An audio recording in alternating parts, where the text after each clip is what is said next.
Thanks so much for watching On Call for All Kids. Today we're talking about the importance of staying safe in the sun. We'll discuss the importance of protecting your kids from the sun, how to prevent sunburns, and what to do if your child gets a little too much sun. I am joined by Dr. Rachel Dawkins. She's the medical director of the Pediatric and Adolescent Medicine Clinics at Johns Hopkins All Children's Hospital. Great to see you, Dr. Dawkins. How are you? I'm great. Thanks for having me. Let's talk about the importance of keeping our kids safe from the sun. Why is this so critical? Yeah, so as a Florida baby myself, there's nothing better than being at the beach or in the pool. And as we get to the summertime and kids are out of school, they're going to want to play outside at parks or also be at the beach. So it's really important that we keep kids safe from the sun. And the sun has lots of UVA and UVB rays that can be really harmful, especially over time. As we are exposed to the sun over time, it can increase our risk for skin cancer. What are some general tips to protect our children from the sun? Yeah, so that's a great question. So the first thing is to seek shade or avoid midday sun exposure. So sometimes between 10 and 2 are the worst times for sun exposure. And then if you can, you want to make sure your child's skin is covered. So maybe a long sleeve shirt or long pants. Some even have UVA and UVB protection in the fabrics. And then a large wide brim hat that provides shade for the face. So not just a ball cap. Ball caps provide shade for, this part of the face, but not the ears and the back of the neck. And then also some sunglasses to protect the eyes. And then most importantly, sunscreen. So, speaking of sunscreen, how do we know what type of sunscreen to use? So that's a great question. So I always recommend a water resistant broad spectrum sunscreen. So that broad spectrum prevents UVA and UVB rays.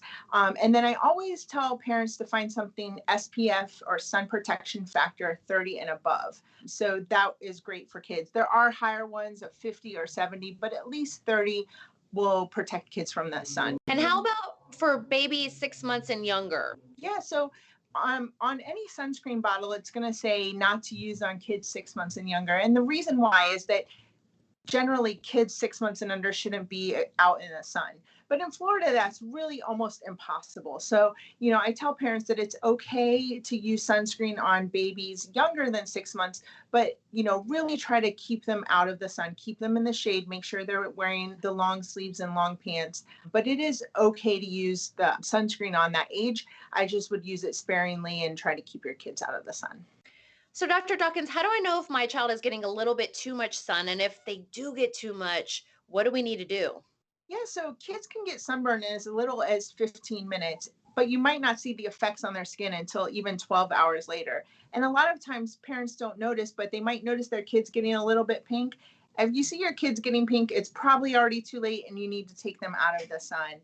If your child has a mild sunburn, so their skin is red, they might, feel a little flush, make sure that they're patted down, like maybe with some cool water, or they take a cool shower.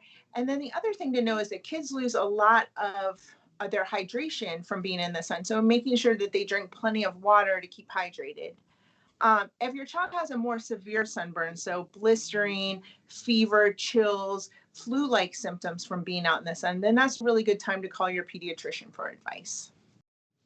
And lastly, as we head into the summertime, is there anything else we should keep in mind as parents? Yeah, so while sun safety is super important, I also, don't want to miss the chance to mention water safety. So making sure your children are safe around the water. This is a good time to get them enrolled in swim lessons. And there's definitely been other segments that you can look at about water safety, but, definitely make sure that your kids are safe around the water. All right, Dr. Dawkins, great to see you. Thank you for joining us today. Thank you for having me. And thank you all so much for watching. Don't forget, you can also check out our website. It's hopkinsallchildrens.org/newsroom. You'll find a lot of great resources for your family and other great topics in pediatric healthcare. We'll see you next week.